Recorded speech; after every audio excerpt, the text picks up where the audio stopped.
Welcome to the House of Mourning. Hey there, I'm your host, Joëlle, and this podcast is a space where my guests and I explore the raw, unfiltered truths and inner knowings we tap into in grief and in life after loss and trauma. We reject societal norms that condition us into bypassing and fast-forwarding through the work of healing. My personal desire to normalize grief is the result of my own healing journey, having lost my father at the age of 33, and most recently the death of my second son late term in pregnancy. For those of you that find yourself in grief, recalibrating after loss, or healing from trauma, I honor you. Perhaps you are here because you are navigating, supporting a loved one who is grieving, or on a healing journey. If so, way to show up for yourself and them. Wherever you are on the journey, all of you is welcome here.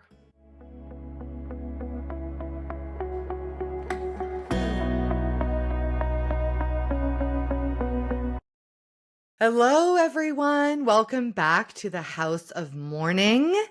On today's episode, I'm so honored, so blessed to say that we have Ayako Gallagher on the pod. So, hi, oh my goodness, so glad you can be here. I will share your bio. Ayako Gallagher's pronouns are she, her. She is an ICF accredited grief coach and PILSC trained group facilitator. And more than anything, she is a bereaved parent, community organizer, and baby loss advocate. Since her daughter's early stillbirth death in 2020, Ayako has grown a lost community on Instagram, providing a safe and inclusive space for those navigating the life of a grieving parent. She is also the founder of Emmy and Company, which is a letters of love greeting cards company, which has adult and kids self-care cards, grief cards, as well as beautiful card sets that I know I personally have had the pleasure of benefiting from, where we can write letters and cards to our angel babies. Ayako, welcome. Thanks so much for having me. Such an honor. Excited. It's our honor. So please tell us about beautiful Emmy and anything in your grief and loss journey you'd like to share. Yeah, thanks. So Emmy is my second child, and she has an older brother, Takeo. And Emmy was born in 2020, right at the beginning of the pandemic, and she was a miscarriage, which is kind of like I like to call it an early stillbirth. I feel it's a little bit more empathetic because she was almost 19 weeks when I birthed her. But she had actually died inside me like up to a month prior. We don't know. So lots of layers of grief in that. But she now has a little sister, Coco. And yeah, I think Emmy's taught me so much about the complexities of loss, that it's not just like a one day have your baby say goodbye kind of deal. It's like all the medical complications that go along with it, having to tell your living child that they know like their sister is no longer coming home. All the other, the finances, the loss of relationships and all those things. There's so much deeper. And after Emmy died, I felt so incredibly alone, so isolated. Like no one understood what I had gone through and was going through. And I just felt like I don't want anyone to feel this alone ever again. There's no need. And so that's why I started the Instagram community. And that's why I've started grief coaching, because the burden of our grief is way too heavy for us to carry by ourselves. It's not natural or normal for us to do this by ourselves. So we need to lean into that community and stuff. So yeah, I feel Emmy's really been such a great teacher and blessing. And yeah. Yeah. Well, you most certainly have built a community and created a beautiful, safe space in her honor. And yeah, I'm curious with the timing of her passing and her dying essentially right at the beginning of COVID, or, you birthing her at Mhm. that time. That's when I had my first living child, was April 2020. Anyhow, Yeah. the I my grief and loss experience of losing Julian was the opposite, in the sense that it was the beginning of the end of the pandemic. Mhm. And so I was basically like cooped up at home, not wanting to see anyone for another year, Yeah.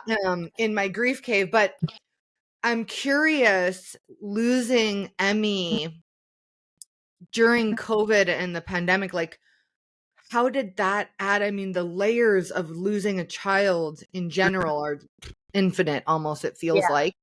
Yeah. And then on top, like, what was that like for you in your grief? Yeah. So, it's funny. I don't think that people expect me to say this, but I felt like when she actually came earthside, it was March 21st, 2020. And in Canada, or at least in my province, British Columbia, it was like the day or two after they completely shut everything down. Businesses were closed. My husband's restaurant ended up being closed, and they put down like a 3-week lockdown. And I kind of felt like it was such a gift that she held on inside of me for like those several weeks until she knew that I had the support and space and time of my husband to be at home. Because if she had died, or, come out a couple weeks prior, he wouldn't have been able to take time off. Like, there's no bereavement parent, maternity leave, parental leave. So I feel like she really held on until she knew that her family could mourn together and grieve together. And so that that I think was like so amazing of her.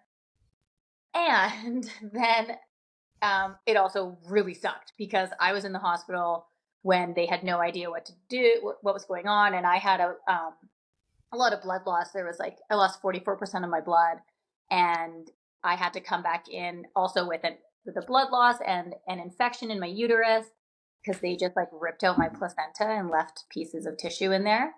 So I of course came back in with a fever, and they were like, "Oh my gosh, it must be COVID."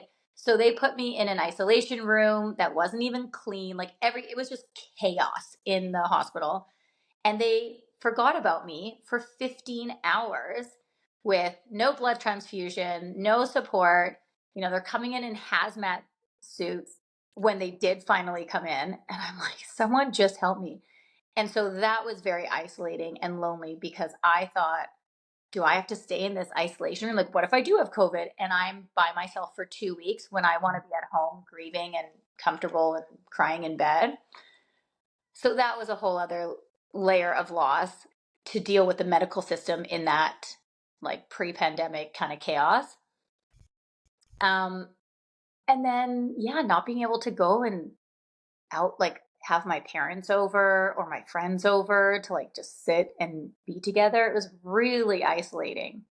Um, we weren't allowed to take even like my son out to like playgrounds. Playgrounds were closed, and so it was very difficult in some ways, and then also beautiful in the way that it brought my family together. So the three of us, Takeo, my husband, and I, could really just be sad together. And Mm. we were actually able to have a funeral for her. Um, During that time, they only allowed 20 people in the funeral home, and we all had to be socially distanced, and everyone had to take tests before, but we still did it. And I'm glad we did. And it was live streamed for our relatives and stuff. But yeah, it's like it just added so many extra complications and issues and things we had to navigate that there's no rule book and no guidance on, and trying to figure it out on our own. Yeah. Oh my goodness. It's navigating the medical system during the pandemic and then I'd say even afterwards, but so different then, especially at the height when felt like the world was ending and, Mhm. what have you. But I think it's interesting how many birthing people I speak to who have gone through loss and how many times afterwards, like what the ratio is of experiencing so many different kinds of losses, in the diversity and the spectrum of all the kinds of pregnancy and infant loss possible. And Mhm. then how many of the birthing people and individuals have to go back because they need a DNC or they are hemorrhaging out, or I mean the trauma of added on top of that of Mhm. and the almost losing your own life, like, as well, after losing your child. I feel like that part isn't spoken about a lot. Like, I think Mhm. people don't even realize what's possible after a loss there. Have you found that too, or what was your experience with that part for you? Obviously, COVID-wise was horrible, but Yeah. No, 100%. I had no idea what a miscarriage, stillbirth, any kind of loss entailed. And I think it's because we've been raised in a society and a generation where grief was, something that we did in private, that it's something, pregnancy loss might be something in some cultures that's a shame, that's a sense of shame. So your body didn't carry the baby as we expect it to. We have society and the media telling us, oh, like, like a pregnancy happens like this and a water breaks like this and everything's fine and you just go and you push it out and it's healthy and everything. So we're trying to navigate this loss with complete naivety because we were never given tools for education, um, as children growing up in our families, by the medical system, even like leaving the hospital. I literally birthed a dead human and they gave me this like super bleak, like 2-page pamphlet that was like, good luck. It didn't tell me, the pamphlet didn't, and no one, no doctors, no social worker, no one told me, your milk might come in. This is what you could do. You know, you may feel you may get postpartum depression because your hormones are still going through the same thing. You may have incontinence because you've been pushing for 16 hours. You may get all of the postpartum symptoms that any birthing person would. Nobody tells us that because our baby's dead and who cares? You can just leave now. We're on to the next one. And it is tragic that this education and normalizing the conversation falls on the griever. It always seems to fall on like the victim. And I guess that's what we're doing right now, talking about it, normalizing it, hoping that it reaches people before they have to deal with this stuff on their own, like we did. yeah. Yeah, I think it's luck of the draw. Is like, oh, do you happen to get a Hmm. nurse that tells you? Do you just happen to get a doctor, right? Like Yeah. like it just in the treatment. I mean, postpartum care as a birthing individual, when the baby comes earthside and is alive and, all the things, is horrible to begin. Yeah. Yeah. And then, you know what I mean? Like women is just like 6 weeks, you're gonna bounce, you're good, you got this, bounce back, just get out there, right? You don't even get checked like physically, at least I didn't after my living child. And Hmm. then with Julian, when my child died, it's like I just got lucky because I did have a nurse. And Mm. this nurse was persistent because she was trying to get me to take the medication that would stop my milk from coming in. I was 23.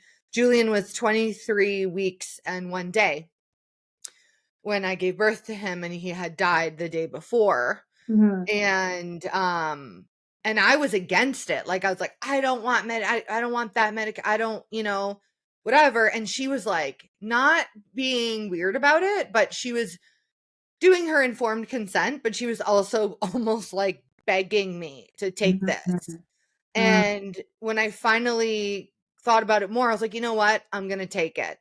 And I feel like I just got lucky, Mhm. that she happened to be like that, because there's no standard level of Yeah. care, Yes. Yes, that is it. right? So, it's just luck of the draw, Mhm. which I is know. hard to believe. But Yeah. um, in your grief journey, Ayako, what would you say is a common myth about grief that you've come up against, or that you found people kind of like put on you, or maybe that you thought grief was and then you realized what it really was? Like, what's been some things that you've uncovered about the truth of grief and loss? Yeah, I felt like that in grief and in death and loss, that there is this thing called like closure, that we had the funeral, it closes that chapter, and then you just forget about it. And then you keep living your life, and there's a separation between your dead children and your living children. And I realized, like, there doesn't have to be. Like, I wasn't ready to close that door and say, okay, had the funeral, I'm done. Let's get back to work here. It That does not exist. As a mother, as a parent, we are going to be their parents for the rest of our lives. They are going to be our children for the rest of our lives. So why wouldn't we hold on to that love and that grief forever? And I realized that I'm allowed to honor her. I'm allowed to talk about Emmy. I'm allowed to include her in our daily life as much as is comfortable for me and my family. And that's different for all of us. And so for me, it's like literally talking about her all the time. It's like getting tattoos of her. It's getting children's books for my son to normalize death and grief, um, so he doesn't have to feel so scared of it the way that I was raised. So that's one thing that the myth that I was confronted with, and I've just smashed it.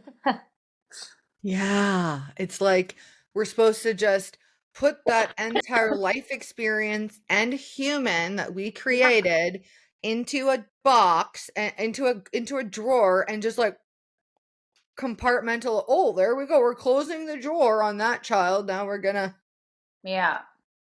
Yeah. like, okay. Yeah.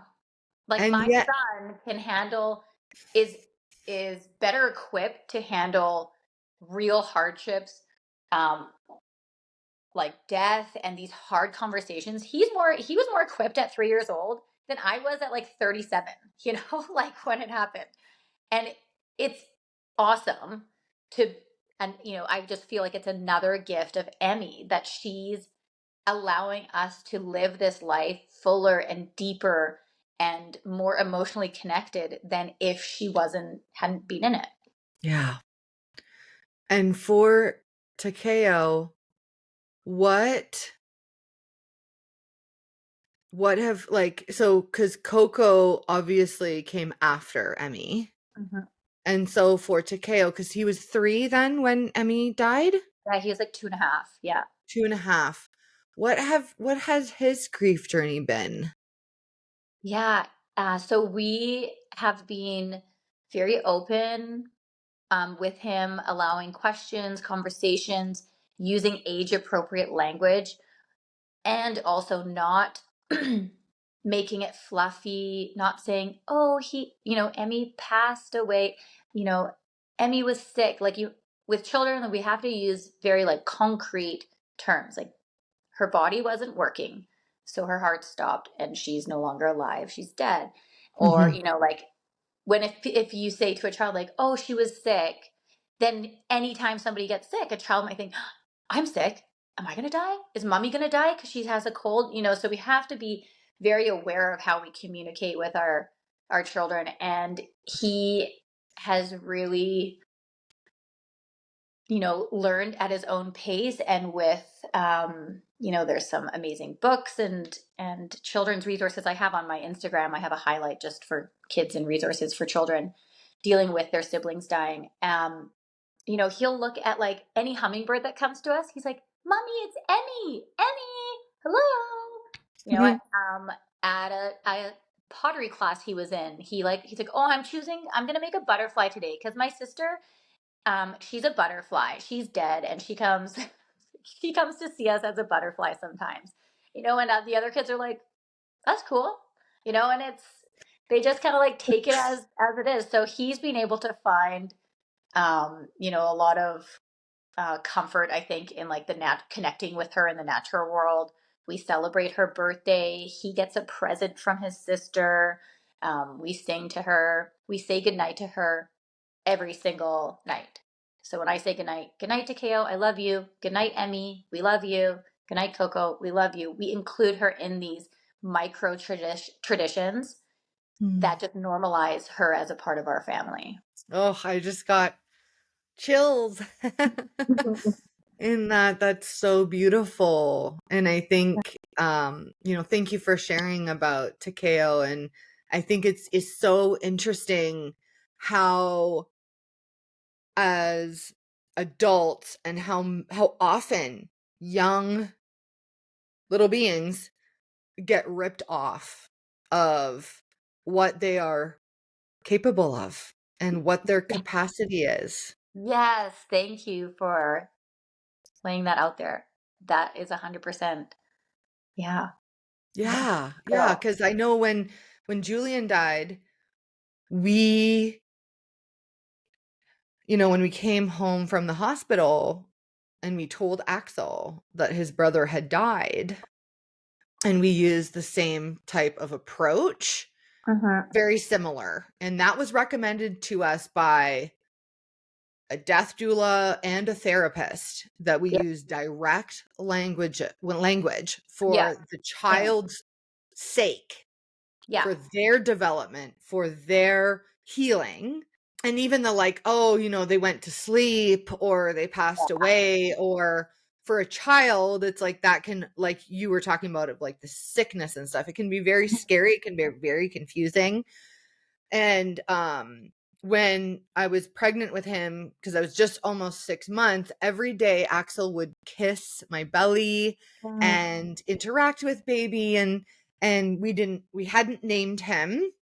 And so Axel would just call him baby, but like would say hi to baby in the morning before he said hi to me, you know, like, yeah. hey baby, hi, every day. And when I came home and I said, your brother has died, he never said hello to my belly again. Wow.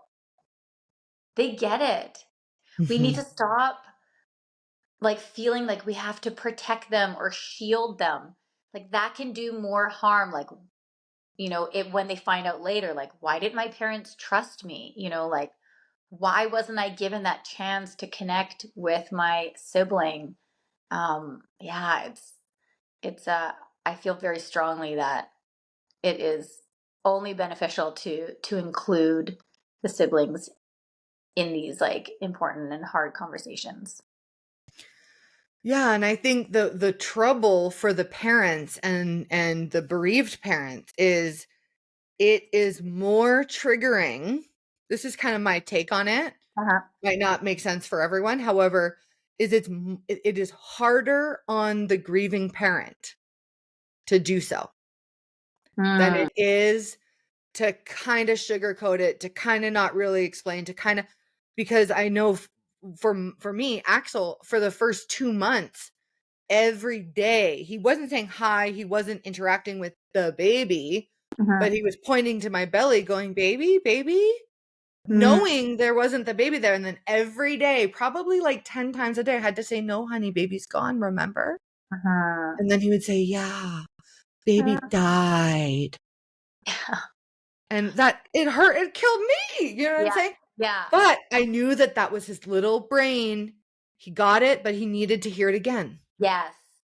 They need to they'll come back to it in little pieces. They don't, children often don't like learn the best when it's like a lecture when we're telling them, we just unload everything and then we're like, okay, the conversation's done. They need to come back to it. They'll play and then they may think of another question when they're playing and then they come back. Or, every time I just thought of another thing, like when my milk came in as well and Takeo had just been weaned off of breastfeeding. And I came home from the hospital, like I was in there for about a week, came home, and I swear he like smelt the milk on me and he was just like, milk, milk. And then he just latched right back on. And I felt like, wow, what a gift from Emmy to like give this like life like back into her brother. And every time he went on my boob, before he was allowed to have any, we both had to say like, thank you, Emmy. Thank you for the milk.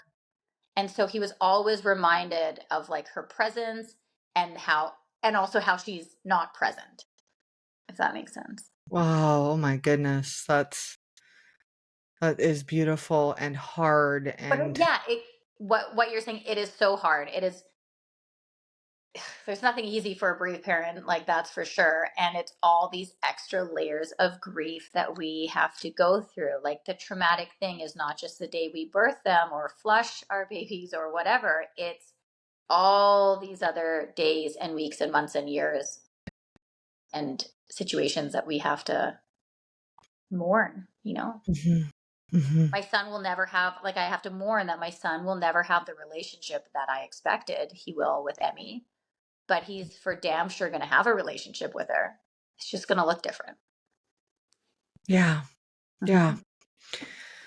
And with the layers in, I find, we look at couples and we look at relationships, and I mean, as if people who are well, are you and your partner, are you married? Not that it Yeah. matters. Yep. Yeah. Yeah, Patty and I are married. Patty and you. Okay, because it's like I'm like, it's like, of course we're aware, right, of like what they are on a good day, Yeah. and then being thrust into stillbirth, miscarriage, any kind of TFMR, any all of the above, right? And then you look at the divorce rates, it's like it's so hard on a marriage. Mm-hmm. It can be Mm-hmm. so hard on a partnership, marriage or not, right?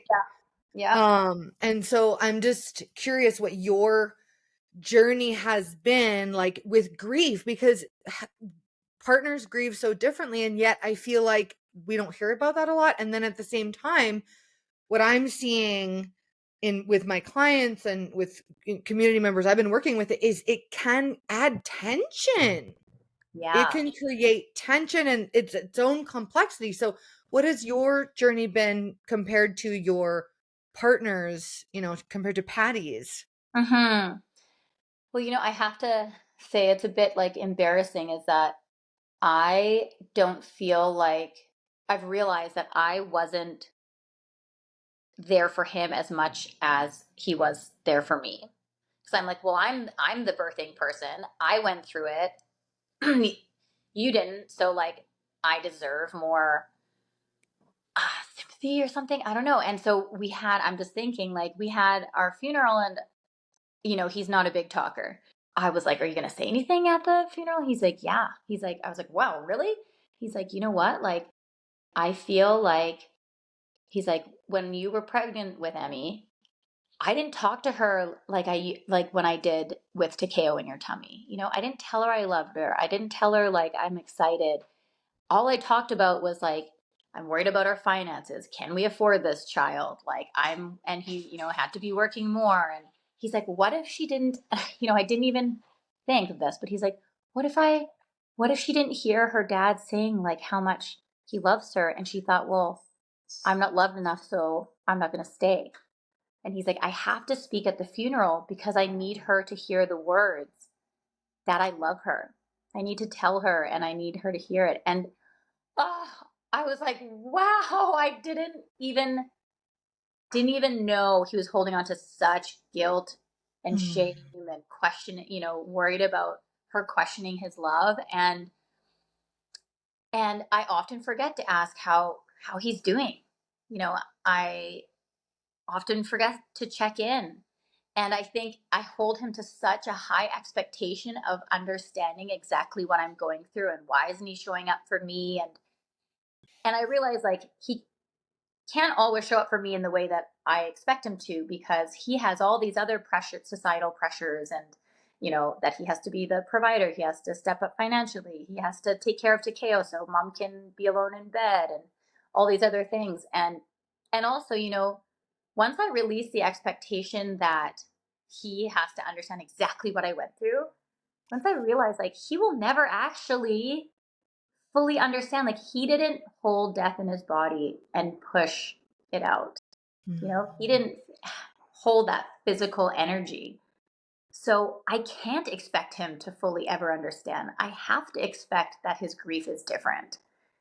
And when I stopped holding him to this different standard that only a bereaved birthing person, I think, can really connect with, it like released such a weight and like tension in our relationship.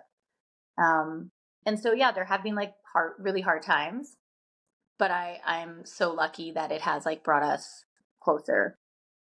Um, sometimes, sometimes we argue. Yeah. Yeah, of course. And I think that's a beautiful piece of wisdom that we can, share, and I hope listeners can connect with as well, is that place of like, and I'm learning from you in that, like, what expectations do I put or have I put on my partner that he just can't meet? Mhm. Like it's not really fair in Yeah. this, versus just being disappointed forever. Yeah. Right. It's like giving ourselves permission to look for that connection, um, elsewhere, maybe within the bereaved community, and also giving them the permission to grieve the way that sits right for them. Yeah, thank you for sharing that. That's a whole other layer, is the relationship and all of that. And I know for us, we're just a year and a bit out, and I feel like, we're having all the waves, and it's like just interesting to see our grief morphing in time. Mhm. And as we're healing, like how it manifests differently Yeah. as we heal. And one of my biggest passions in grief and loss and in my new life journey, because I've completely rerouted my life since Mhm. losing my second son, is this experience of embodied wisdom, and this experience of, and that's like the one of the focuses of the pod, is about what sorts of wisdom do we gain, and not in like a toxic positivity way, like what's the silver bow, all that Yeah. crap. But I've just felt like I have a richness, I have a view, I have a deeper, truer understanding of this thing called life, and the veil, and how thin it is, and how most of the time we just live in this bubble. And anyhow, I could go on and on, but I'm curious for you. You spoke earlier about gifts, right? Like maybe gifts is a better word, but what wisdom have you connected with in life after loss? Yeah. I mean, I think I've realized, or that having death, and you mentioned like the veil, like having death comes so close, in like literally embodying death, Um, it really simplifies and clarifies what is important in this life. And I think it's really shed a lot of bullshit that I was putting up with before that I just do not have time for. I've just realized there's not enough time to waste in this life. If I have to live this life until I meet Emmy again, I am going to make it the most peaceful and powerful journey that I can. I'm not going to just like sit around and waste it. And I think I was reading something and it said how we are, we live so many different versions of ourselves. And, looking back, like, wow, we are not that version we were in high school. We were that, not, I was not that, I'm not that version of myself, of Ayako, who I was in my 20s. But we are the perfect version of ourselves in that moment for what we needed. And so also releasing, like, okay, I'm not the same person that I was before Emmy died. I will never be that version, that mother ever again. But the version that I am now is exactly who I need to be. And that is like a gift from Emmy. And so I think there's a lot of like grief that people mourn that they are not that past version, but I've been recently like accepting and inviting this new version of myself because that's who I need right now. I can't be the person that put up with bullshit before, or was like too fluffy and whatever. Like this is who I need to be, and and yeah, I think that's a gift from. And I don't know, does that Mm. make sense? It makes perfect sense. And that's a huge conversation Yeah. of before, my first guest, her son died.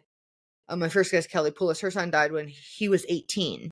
Mm, And she marks her life in BFD and AFD before Frankie's death mm, and after Frankie's death. mhm. And how would you characterize the differences of before Emmy's death and after Emmy's death in yourself?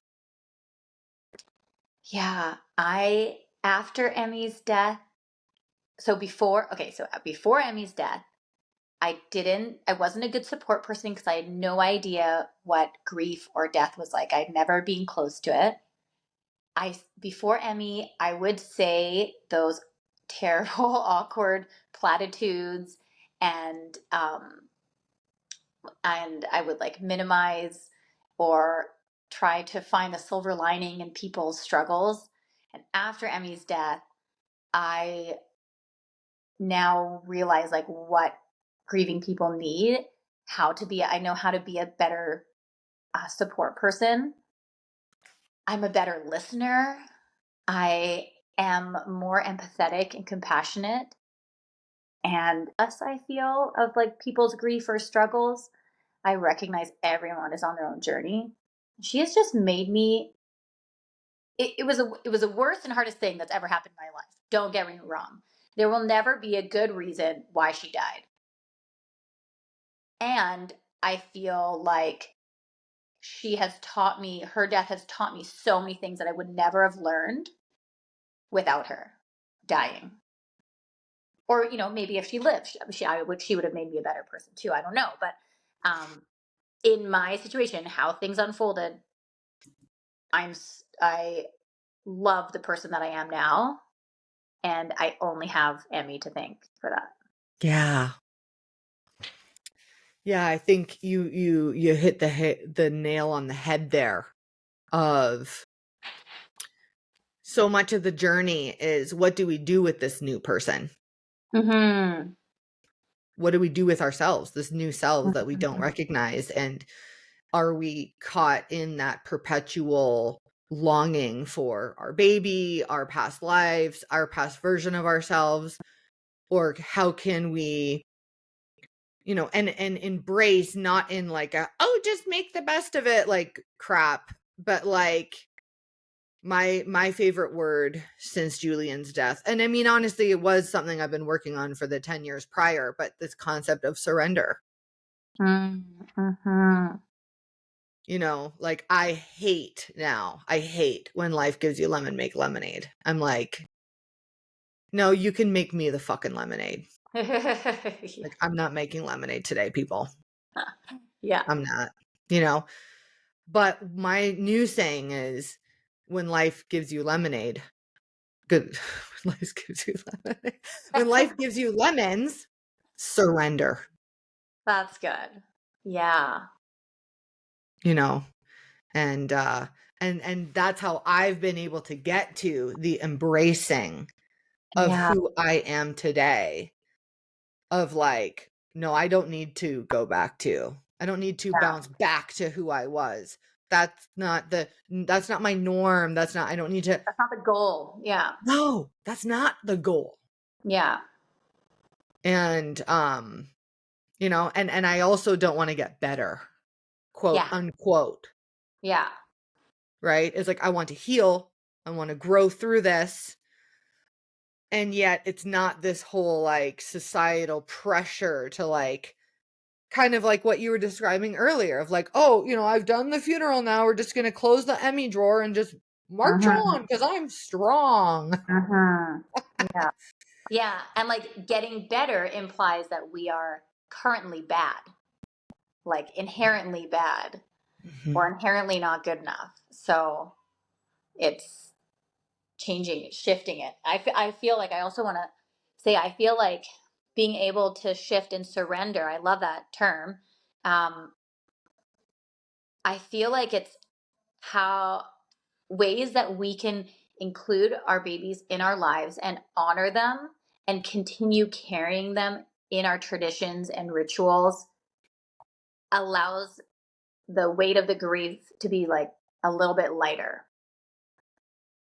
Like for instance, like after Emmy died, I couldn't find the beauty in anything because I thought, well, how can this sunset be pretty because Emmy's not here, my daughter's dead, who cares? Or, you know, like I felt like I couldn't even smile, that I didn't deserve to smile because my daughter was dead. And then I started shifting my thinking that, well, what if that sunset is Emmy? You know, what if she is gifting me this? What if she is gifting me this moment of like laughter with my living child? What if she's saying like this, my mom deserves this? And so like when something good happens in my life, like something small, like some little glimmer, like a sunset, I will, you know, verbally say, thank you, Emmy. And I'm bringing her into the present. And I'm bringing her in with like a sense of gratitude. And I'm allowing myself to feel that joy and also keeping Emmy in her place right, you know, in front of me. And I think that's really helped me um, find the joy, and you know, like bringing her into traditions for holidays and things like that has really helped surrender to this life because she's still here, just looks different. Mhm. Yeah. It's like that's our way of keeping them alive and with us Mhm. in, you know, spiritually, emotionally, and it depending on what your spiritual beliefs are. Like for me, I believe Julian is with us every day, every moment. Like that's just spiritually.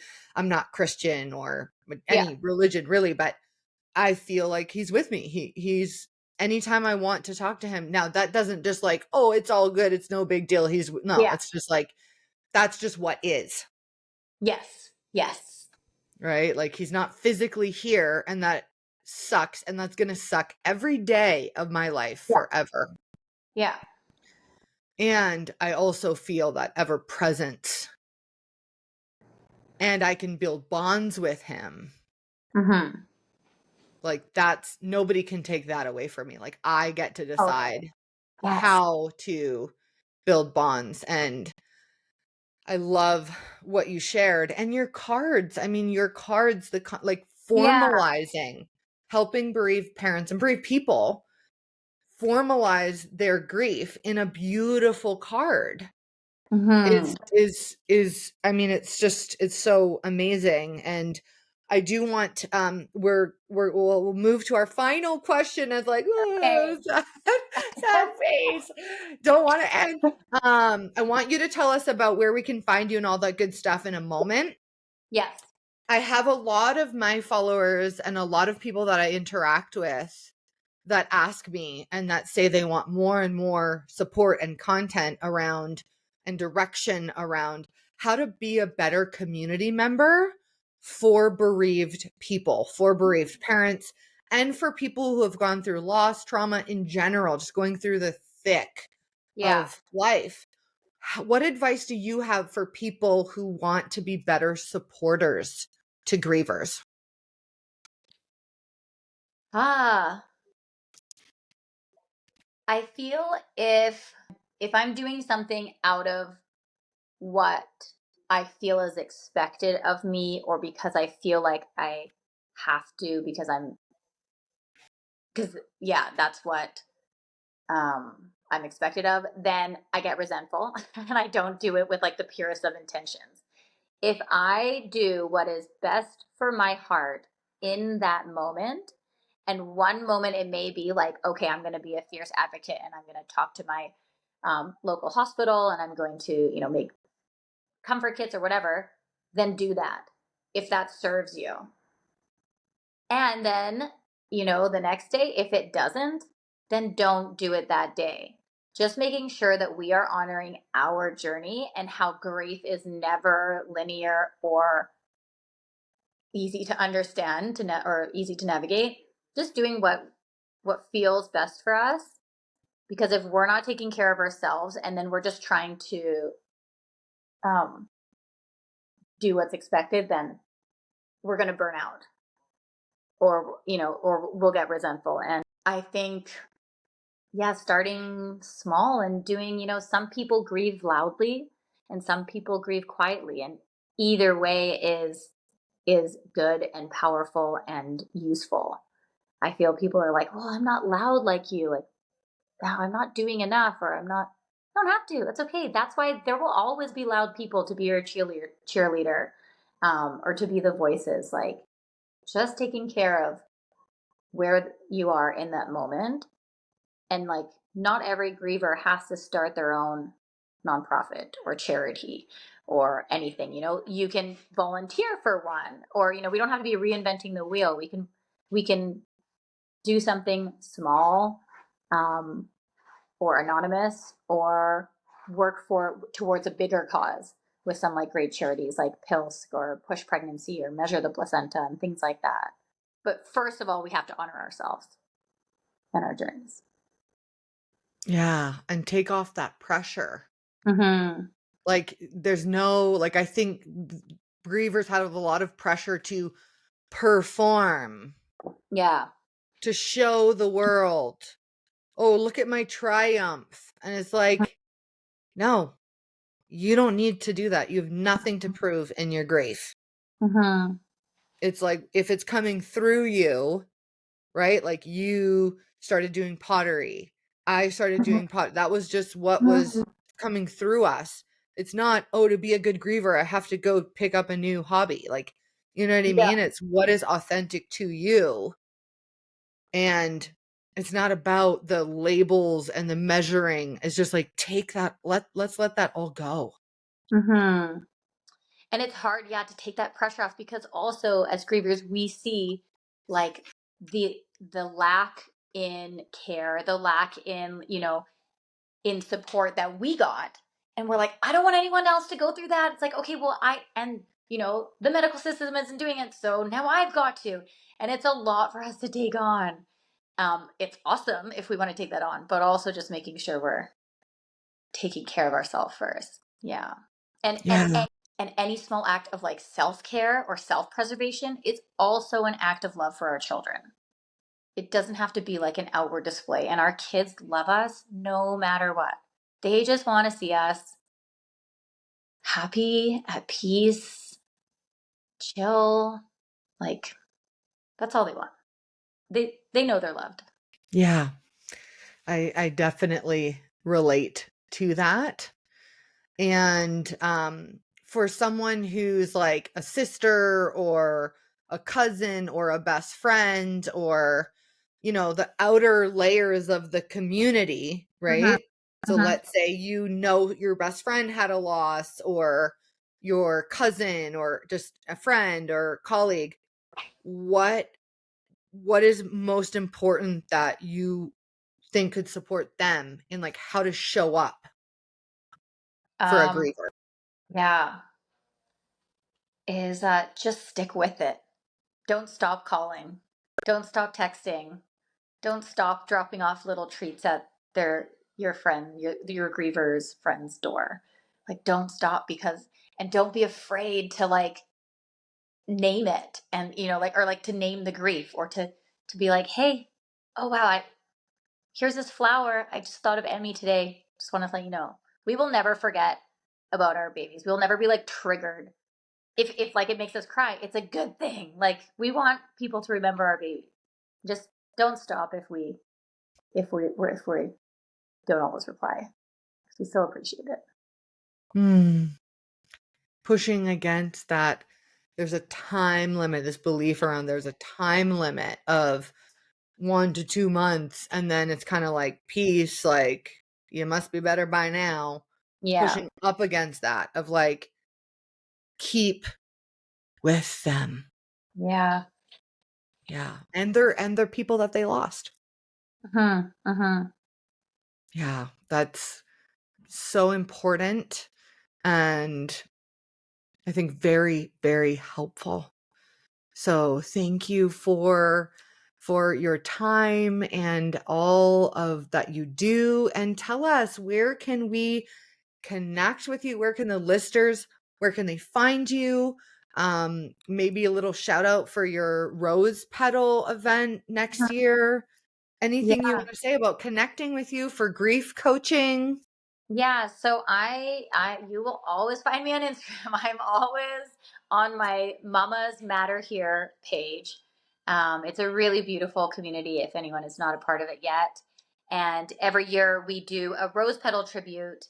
I've done 3 years, and each year it's grown from 444 babies' names that we've written on rose petals and scattered into the nearby river, and until this couple months ago, where we did over 1,700 babies' names, each on their own living rose petal that we scattered together. And, I had probably about 20 volunteers this time, of like bereaved parents and supporters. And it's just a beautiful ritual and like movement now. And I am also, grief coaching. So I can do if you're wanting like one-on-one time with me, I would be honored to be a part of your journey. There's a link in my Mama's Matter Here profile. And these angel cards are so nice with my Emmy and Company project. So there, you can find me on emmyandcompany.ca, or look up Emmy and Company on Instagram. And there are writing prompts in this little card set. You get 4 cards, and you can continue your conversations with your babies and include them in, your winter holiday card writing. And there's a birthday card, and just, I think, giving space to always be there for our babies and be their parents. Yeah. Oh, I can't hear you right now. Oopsie. Yeah, thank you so much for holding the space for me and Emmy's story. I am so honored. Yes, yes. Well, that is the end of today's House of Mourning episode. We're so honored to have you on today. Thank you. And I will link all of those pieces in our show notes. And so we will catch you on our next episode. And this is only bye for now. Ayako. Okay, thank you. Bye bye.